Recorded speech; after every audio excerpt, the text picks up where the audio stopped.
Donald Trump will remove a number of trade tariffs on UK goods, adding the equivalent amount onto France and Germany's bill. U.S. Trade Representative Robert Lighthizer announced the new trade tariffs as part of an ongoing dispute with Airbus, a European corporation. Greece will also benefit from the move.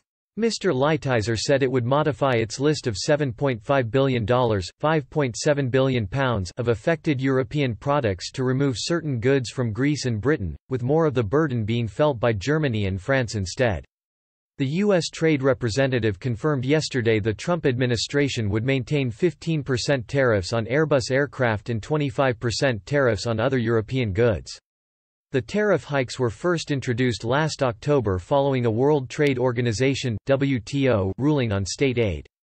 Europe and the US have been locked in a bitter trade battle over the matter for 16 years, but the two sides still appear to be unable to reach an agreement.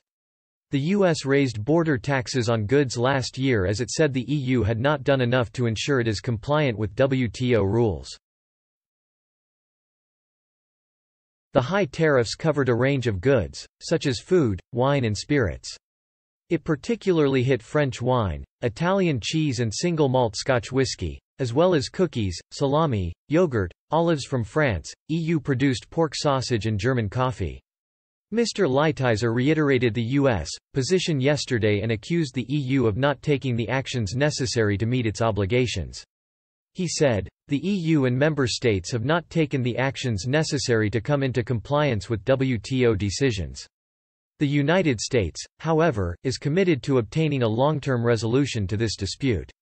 Even though the US is set to remove tariffs on some British goods, damaging tariffs on Scotch whisky remain.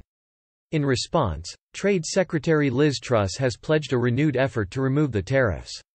She said, "These tariffs damage industry and livelihoods on both sides of the Atlantic and are in nobody's interests," she said in a statement. "I am therefore stepping up talks with the US to remove them as soon as possible." The Scotch Whisky Association warned jobs were under threat from lost business. Its chief executive Karen Betts said, "The tariff is inflicting huge damage on the Scotch whisky sector, with exports to the US down 30% since the tariff came into effect and the industry grappling with losses now totaling around £300 million.